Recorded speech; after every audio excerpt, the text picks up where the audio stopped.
திருமறை நேரம் பைபிள் அவர் presented by the National Bible College. கிறிஸ்துவின் சபையார் உங்களை வாழ்த்துகிறார்கள். Satellite Bible School.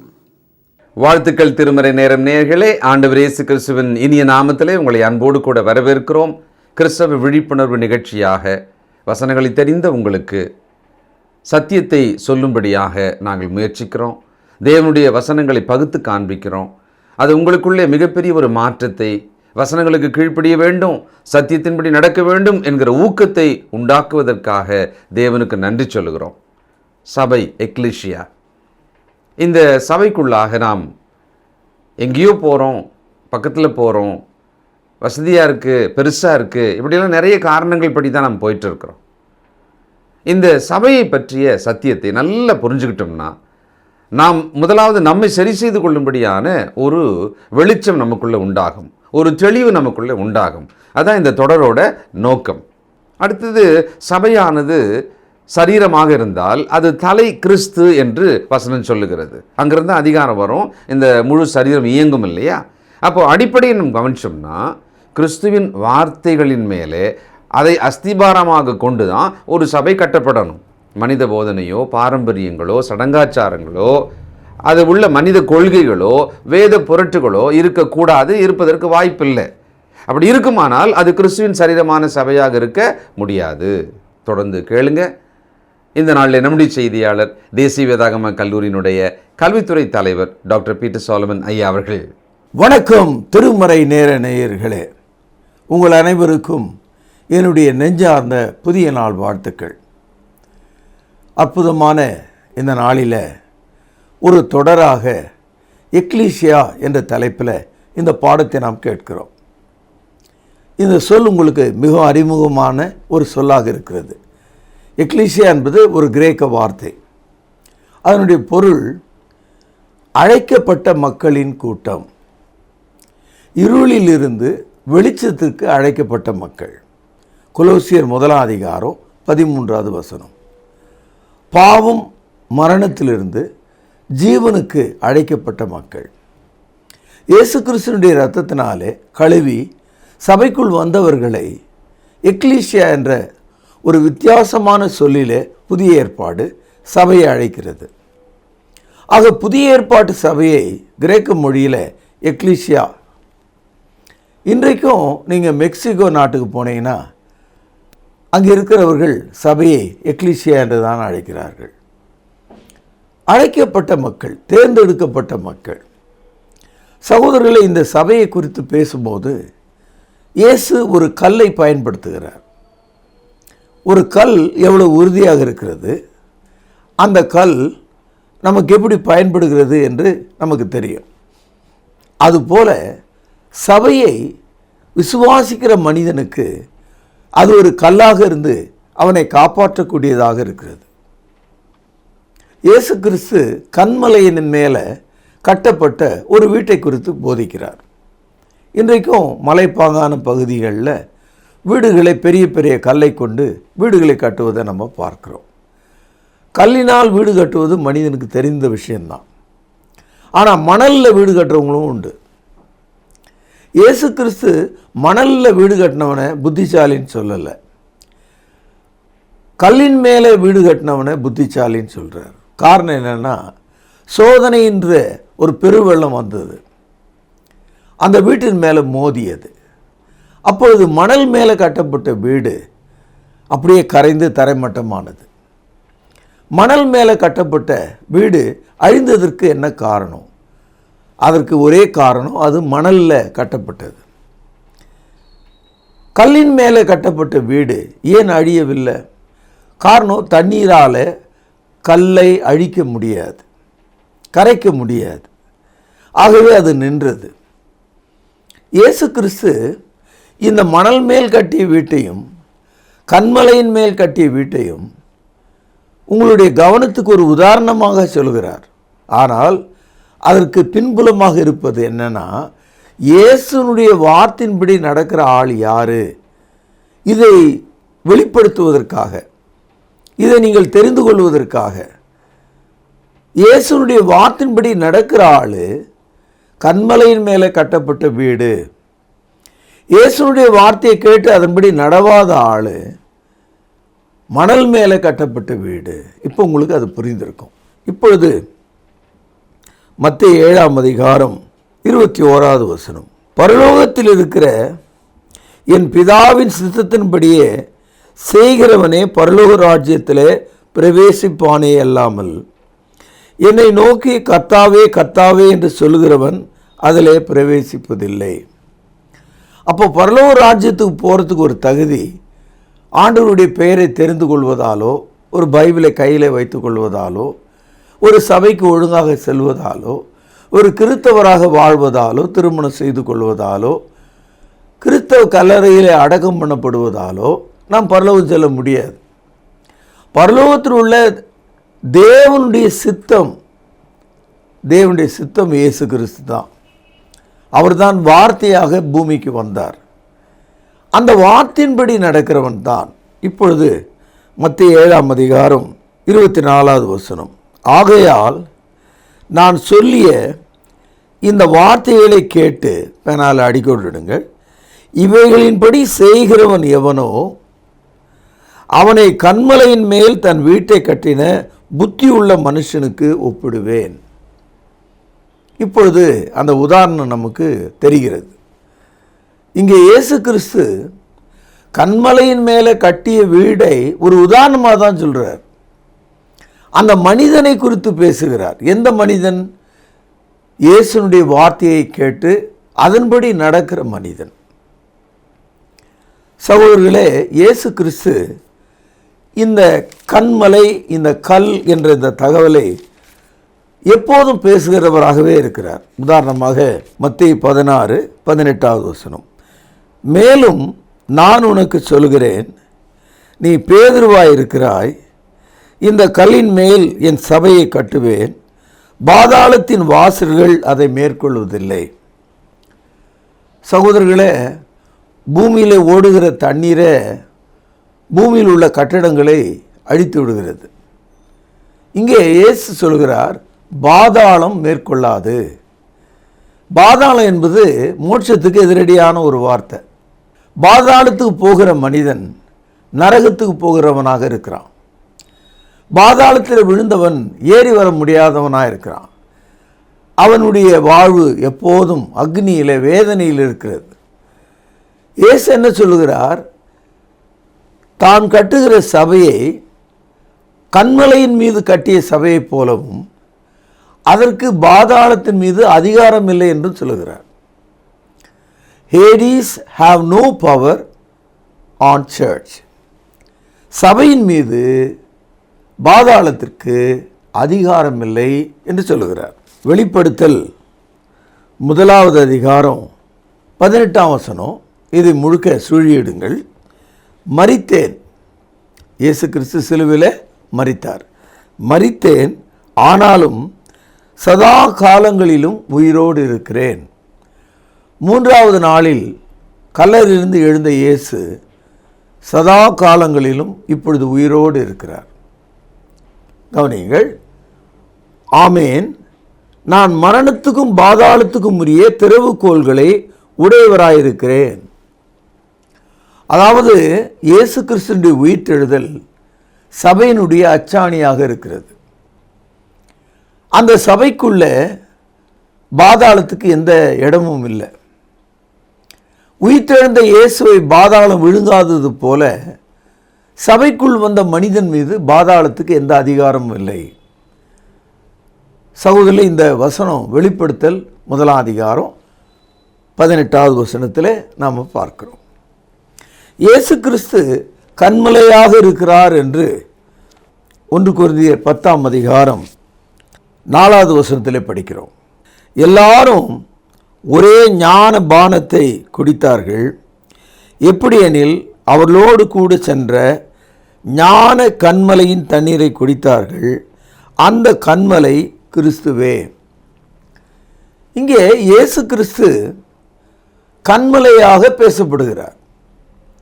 பழைய ஏற்பாட்டு கால இஸ்ரவேலர்கள் வனாந்திரத்திலே அவர்கள் கானானை நோக்கி சென்றபோது கிறிஸ்து அவர்களுக்கு ஒரு கன்மலை போல இருந்தார்.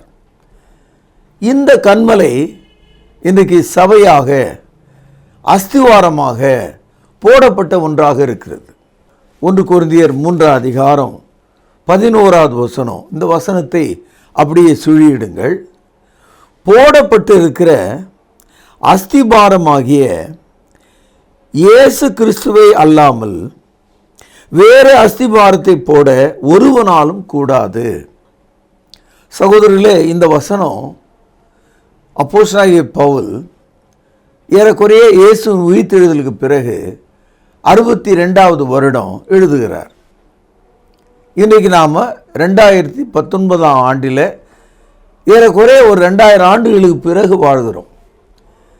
இன்றைக்கி நான் ஒரு சபையை உருவாக்குகிறேன், நான் தான் அதனுடைய ஃபவுண்டர், அப்படியெல்லாம் மனிதர்கள் நினைக்கிறாங்க. சபையானது கிறிஸ்துவின் மரணத்தை கொண்டு அஸ்திவாரமாக அமைக்கப்பட்டிருக்கு. இந்த அஸ்திவாரத்தை வேற மனிதனால் போட முடியாது. சகோதரர்களே, இந்த அஸ்திவாரத்தின் மேலே சபை இருக்கிறது, எக்லீசியா இருக்கிறது. எபேசியர் 2ஆம் அதிகாரம் புதிய ஏற்பாட்டில் 265வது பக்கம் 20வது வசனத்திலிருந்து வாசிக்கிறேன், கவனியுங்கள். அப்போஸ்தலர் தீர்க்கதரிசிகள் என்பவர்களுடைய அஸ்திவாரத்தின் மேலே கட்டப்பட்டவர்களுமாயிருக்கிறீர்கள். அதற்கு இயேசு கிறிஸ்து தாமே மூலைக்கல்லாயிருக்கிறார். அவர் மேல் மாளிகை முழுவதும் இசைவாய் இணைக்கப்பட்டு கர்த்தருக்குள் பரிசுத்த ஆலயமாக எழும்புகிறது. அவர் மேல் நீங்களும் ஆவினாலே தேவனுடைய வாசஸ்தலமாக கூட்டி கட்டப்பட்டு வருகிறீர்கள். இந்த வசனத்தை நீங்கள் ஜீரணிக்கணும். இந்த வசனத்தை உங்கள் வீட்டுக்கு வருகிற போதகர் இடத்துல காண்பித்து விளக்கங்களை நீங்கள் கேட்கணும். காரணம் என்னென்னா, ஒரு சபையும் எங்கே அஸ்திவாரமாக போடப்பட்டது என்ற ஒரு வரலாற்றை நம்ம தேடணும்னா நமக்கு மிக ஆச்சரியமாக இருக்கும். 325வது ஆண்டில் ரோமாபுரியில் உள்ள வாடிகன் நகரில் ரோமன் கத்தோலிக்கும் அஸ்திவாரமாக போடப்பட்டிருக்கு. ஜெர்மானியில் விட்டன்ஸ்பர்க் என்ற நகரத்தில் 1529வது ஆண்டு புராட்டஸ்டன்ட் சபை அஸ்திவாரமாக போடப்பட்டிருக்கிறது.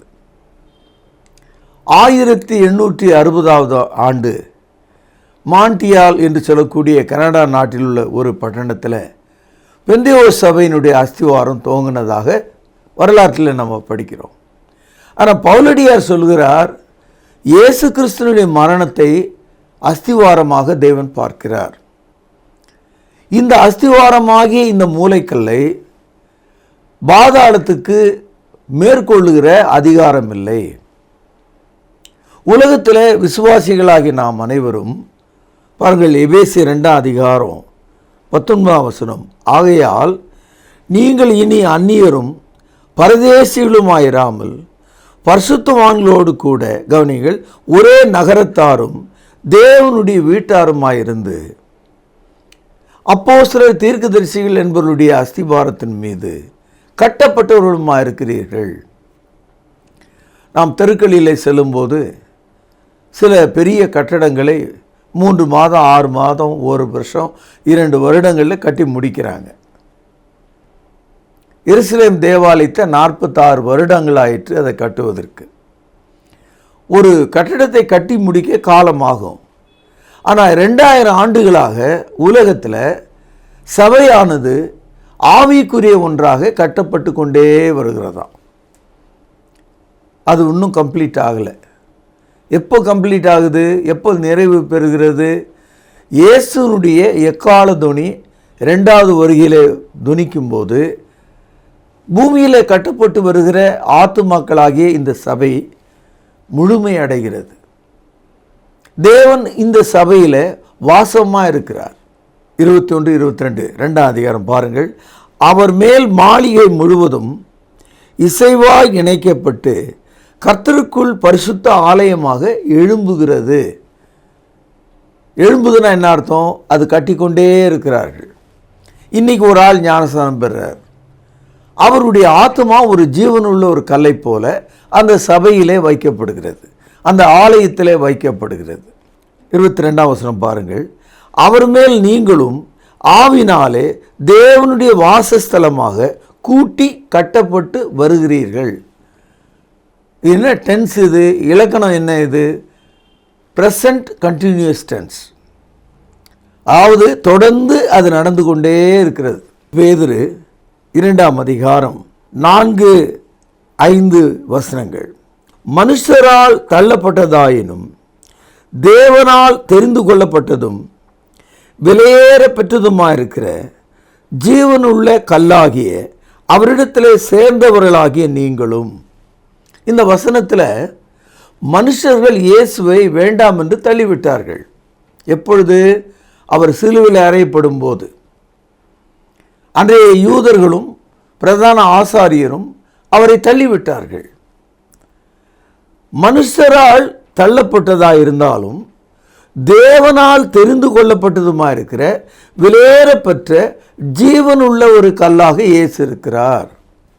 அதனால்தான் அந்த கல்லை மூலைக்கல்லாக போட்டிருக்கிறார். அதன் மீது நீங்களும் நானும் ஜீவனுள்ள கல்லை போல கட்டப்படுகிறோம். இப்பொழுது 5ஆம் வசனம் பாருங்கள். பேனால அடிக்கோடிடுங்கள். ஜீவனுள்ள கற்களை போல ஆவிக்கேற்ற மாளிகையாகவும் இயேசு கிறிஸ்து மூலமாய் தேவனுக்கு பிரியமான ஆவிக்கேற்ற பலிகளை செலுத்தும்படிக்கு பரிசுத்த ஆசாரிய கூட்டமாயும் கட்டப்பட்டு வருகிறீர்கள். இதுவும் பிரசன்ட் கண்டினியூஸ் டென்ஸ். அதாவது இதுவும் நிகழ்காலத்தில் தொடருகிற ஒரு வார்த்தையாக இருக்கிறது. ஏற்கனவே இயேசு கிறிஸ்து ஜீவனுள்ள கல்லாக இருக்கிறார். ரட்சிக்கப்பட்ட ஆத்மா ஒரு ஜீவனுள்ள ஒரு கல்லை போல அவர் மீது வைக்கப்படுறார். இன்றைக்கி ஒரு புதிய கட்டடம் கட்டுற இடத்துக்கு நீங்கள் போனீங்கன்னா அஸ்திவாரத்துக்கு மேலே தொடர்ந்து செங்கலை வச்சுக்கிட்டே அடிக்கிட்டே போகிறாங்க. அந்த கட்டடம் எவ்வளோ உயரமாக போதோ அவ்வளோ உயரத்துக்கும் கல்லை வைத்து கொண்டே போகிறாங்க.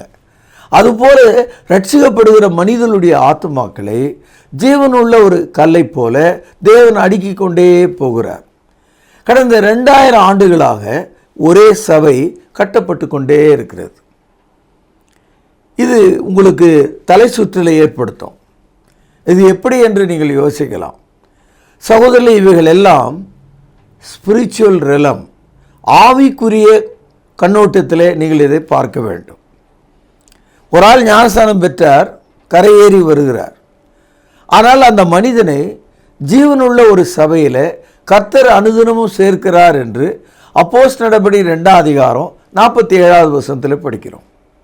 ஜீவனுள்ள கல்லாக சேர்த்துக் கொள்கிறார். Every baptized person being added as a living stone in the body of Christ, which is the ecclesia. அதுதான் அந்த சபை. சகோதரரை, இதை நீங்கள் விளங்கிக் கொள்ளணும்.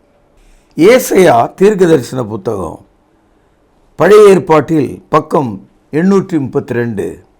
ஆதலால் கர்த்தராகிய ஆண்டவர் உரைக்கிறதாவது, இதோ அஸ்திபாரமாக ஒரு கல்லை நான் சீயோனிலே வைக்கிறேன். இங்கே சீயோன் என்பது எருசலேமுக்கு இன்னொரு பெயர். இயேசுனுடைய மரணம் எருசலேம் நகரத்திலே நிகழ்ந்தது. அதை தான் அவர் இங்கே சொல்கிறார். ஆதலால் கர்த்தராகிய ஆண்டவர் உரைக்கிறதாவது, இதோ அஸ்திவாரமாக ஒரு கல்லை நான் சீயோனிலே வைக்கிறேன். கவனியுங்கள், அது பரீட்சிக்கப்பட்டதும் விலையேற பெற்றதும் திட அஸ்திபாரம் உள்ளதுமான மூளைக்கல்லாயிருக்கும். விசுவாசிக்கிறவன் பதறான். இந்த கல்லின் மீது இணைக்கப்படுகிற ஒரு கிறிஸ்தவர் பதற வேண்டிய அவசியமில்லை. இந்த கல்லின் மீது சேர்க்கப்பட்ட ஒரு மனிதன் பயப்பட வேண்டிய அவசியமில்லை. ஏனென்றால் அவன் ரட்சிக்கப்பட்டிருக்கிறான். கிறிஸ்துவுக்குள்ளே உள்ளும் புறமும் அவன் மேய்ச்சலை கண்டடைகிறான். கிறிஸ்து அவனுக்கு தலையாக இருக்கிறார். அவன் கிறிஸ்தவனாக வாழுகிறான். அவன் பயப்பட வேண்டிய அவசியம் இல்லை. இப்பொழுது ஏசாயா 49வது அதிகாரம் 15-16 வசனங்கள். ஸ்திரீயானவள் தன் கர்ப்பத்தின் பிள்ளைக்கு இறங்காமல் தன் பாலகனை மறப்பாளோ? அவள் மறந்தாலும் நான் உன்னை மறப்பதில்லை. இது ஒரு தீர்க்க தரிசனம். அதாவது ஜீவனுள்ள சபையிலே ஜீவனுள்ள கல்லாக அடுக்கப்பட்டிருக்கிற, ஏற்றுக்கொள்ளப்பட்டிருக்கிற அந்த சபைக்குள் இருக்கிற மனிதனை தேவன் மறப்பதில்லை. எப்படி ஒரு தாய் தன்னுடைய பிள்ளையை மறக்க முடியாதோ அவ்விதமாக நான் உங்களை மறப்பதில்லை. ஒவ்வொரு வீட்டுக்கும் அதை எப்படி கட்டணும், அதில் எத்தனை அறைகள் இருக்கணும், அதில் எப்படி மின்சாரம் கொண்டு போகணும், தண்ணீர் எப்படி கொண்டு போகணும், மற்ற அறைகள் இப்படி இருக்கணுன்றதுக்கு பிளான் போடுவாங்க. அதை வச்சு தான் அந்த கட்டடத்தை அமைப்பாங்க. அந்த கட்டடத்தில் ஏதாவது ஒரு பிரச்சனை இருந்தால் அந்த பிளான் படி அந்த ஒயர் எங்கே செல்கிறது, குழாய் பைப்புகள் எங்கே செல்கிறது என்பதை சுலபமாக கண்டுபிடிச்சிடலாம். இப்போல்லாம் பார்த்தீங்கன்னா பெரிய பெரிய அடுக்கு மாடி குடியிருப்புகளை பார்க்குறீங்க. அதை வாங்கிட்டு உள்ளே போகிற ஆளுக்கு வீடு நல்லா தான் தெரியும். ஆனால் பிரச்சனை வரும்போது எந்த பக்கம் ஒயர் போகுது, எந்த பக்கம் தண்ணீர் பைப் போகுதுன்னு தெரியாமல் போயிடும். அதனால தான் அந்த பிளான் அவனுக்கு ஒன்று இருந்தால் அதை கட்டும்போது எந்தெந்த லைனில் அது போகுதுன்றதை அவன் கண்டுபிடிச்சிடுவான். அந்த மாதிரி ரட்சிக்கப்படுகிற ஒவ்வொரு மனிதனும் தேவனுடைய கையில் வரையப்பட்டிருக்கிறானா. பிசகுவதற்கும் தவறுவதற்கும் வழியே இல்லை. வாசிப்போம். ஏசாயா 49வது அதிகாரம் 16வது வசனம். இதோ என் உள்ளங்கையில் உன்னை வரைந்திருக்கிறேன், என் மதில்கள் எப்போதும் என் முன் இருக்கிறது. அப்போது தேவன் என்ன சொல்கிறாரு, ரட்சிக்கப்பட்ட அந்த எக்லீசியாவாகிய அந்த திருச்சபையை, அந்த மனிதர்களை, அவனுடைய அடையாளத்தை தன்னுடைய உள்ளங்கையில் வரைந்திருக்கிறேன் என்று சொல்கிறார். ஒரு தாய் தன்னுடைய பிள்ளையை மறக்காது இருக்கிறது போல நான் உங்களை மறப்பதில்லை என்று சொல்கிறார். இதனால தான் எக்லீசியா என்று அழைக்கப்படுகிற அந்த திருச்சபைக்குள்ள அந்த சபை கிறிஸ்துவை தலையாக கொண்டிருக்கிறது. அந்த சபை கன்மலையின் மேலே, அதாவது இயேசுனுடைய மரணத்தின் மேலே அஸ்திவாரம் போடப்பட்டிருக்கிறது. அந்த கன்மலையாகிய அந்த அஸ்திவாரம் பரீட்சிக்கப்பட்டதும் விலையேற பெற்றதுமாக இருக்கிறது. மனிதர்கள் அதை தள்ளினாலும் தேவன் அதை ஆசீர்வதித்திருக்கிறார். சகோதரர்களே, இன்றைய தேதியில் எக்லீசியா என்ற இந்த தலைப்பில், அதாவது திருச்சபை என்ற இந்த தலைப்பில் நீங்கள் படித்த இந்த பாடத்தை இப்பொழுது நீங்கள் போய்கொண்டிருக்கிற எந்த ஒரு சபையோடு பொருத்தி பாருங்கள். அதற்கும் அந்த உபதேசத்துக்கும் ஏதாவது சம்பந்தம் இருக்கிறதா? நம்ம ஊர்லெல்லாம் இந்த கிளப்புன்னு ஒரு வார்த்தை இருக்குது, அல்லது ஒரு மணமகிழ் மன்றம் அப்படின்னு சொல்கிறாங்க. அது மாதிரி இன்றைக்கு சபைகள்லாம் ஒரு மன்றங்களாக மாறிவிட்டது. நாங்கள் அந்த மன்றம், நீங்கள் இந்த மன்றம், நாங்கள் கைத்தட்டுவோம், நாங்கள் கைத்தட்ட மாட்டோம், நாங்கள் இப்படி இருப்போம், நாங்கள் இப்படி இருப்போம், இப்படி பேசி ஒருவருக்கு ஒருவர் மாய்த்து கொண்டிருக்கிறோம். ஆனால் சபை என்பது என்ன என்று இந்த தொடரில் நீங்கள் படிக்கும்போது எத்தனையோ அதிர்ச்சியூட்டும் காரியங்களை ஒவ்வொரு செய்தியில் நீங்கள் கேட்டுக்கிட்டே இருக்கிறீங்க. ஆகவே அன்புக்கும் பாசத்துக்கும் உரிய கண்மணிகளே, தோழர்களே, பரிசுத்தவான்களே, சபை என்பது கண்மலையாகவும் அஸ்திவாரமாகவும் விலையேற பெற்றதாகவும் பரீட்சிக்கப்பட்டதாகவும் அது தினமும் கூட்டி சேர்க்கப்படக்கூடியதாகவும் இருக்கிறது. இப்படிப்பட்ட ஒரு சபையை அறியாமல் ஒரு கூட்டாளிகளாக ஒரு மன்றத்தில், ஒரு தோழமையின் கீழே, ஒரு நட்பின் கீழே, ஏதோ ஒரு தலையாட்டி பொம்மைகளைப் போல நீங்கள் கல்யாணத்துக்காகவும் அடக்கம் பண்ணப்படுகிற இடத்துக்காகவும் நான் அந்த சபையில் இருக்கிறேன் என்று சொல்லி கொண்டிருப்பீர்களானால் பாதாளம் உங்களை மூடிவிடும். பாதாளம் மேற்கொள்ள முடியாத ஒரு சபை இருக்க வேண்டுமானால் அது வசனத்தின்படி நடக்கிறவர்களைத்தான் காண்பிக்க முடியும். அதுதான் இயேசு சொன்னார், ஆகையால் நான் சொன்ன வார்த்தையின்படி செய்கிறவன் எவனோ அவனை கன்மலையின் மேலே கட்டின வீட்டுக்கு ஒப்பிடுவேன் என்று சொன்னார். நீங்கள் அப்படிப்பட்டவர்களாக இருக்கத்தக்கதாக உங்களை வாழ்த்தி இந்த நாளில் அவருடைய கிருபையை நீங்கள் விளங்கி கொள்ளத்தக்கதாக உங்களை ஒப்புவிக்கிறேன். பிரார்த்தனை செய்வோம்.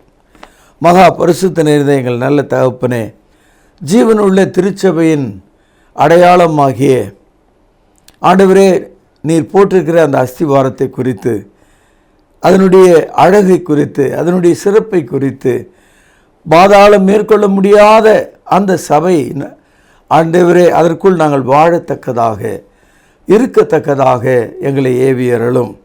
எங்கள் பாவ குற்றங்களை மன்னியும். ஆண்டவரும் கர்த்தரும் இரட்சகருமாக இருக்கிற இயேசுவின் நாமத்திலே ஜெபத்தை கேட்டருளும். பரிசுத்த நிறைந்த எங்கள் நல்ல பிதாவே, ஆமேன்.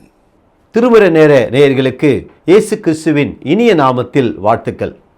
நேயர்களே, சபை என்ற தலைப்பில் சிறப்பான செய்திகளை கேட்டுக்கொண்டு வருகிறீர்கள்.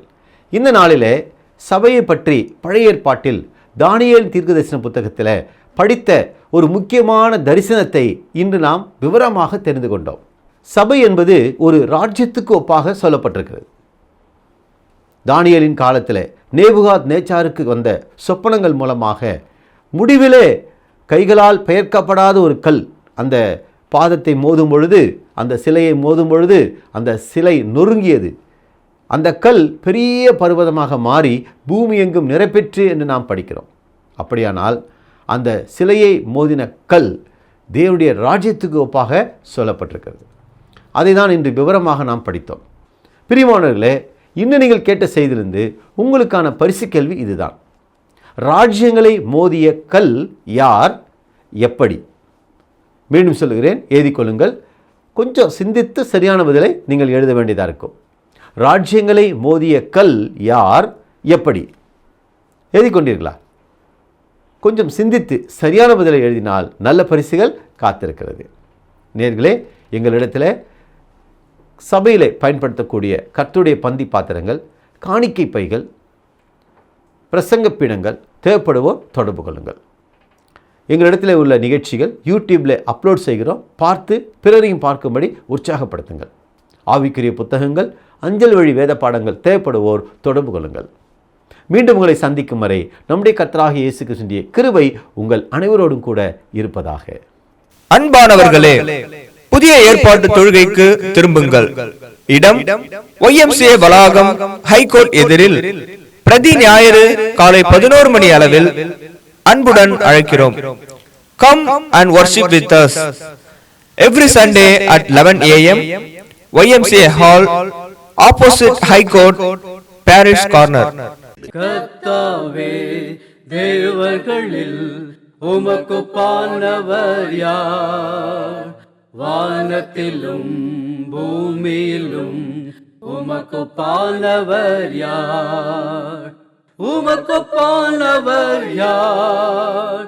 உமக்கு பானவர் யார்? வானத்திலும் பூமியிலும் உமக்கு பானவர் யார்?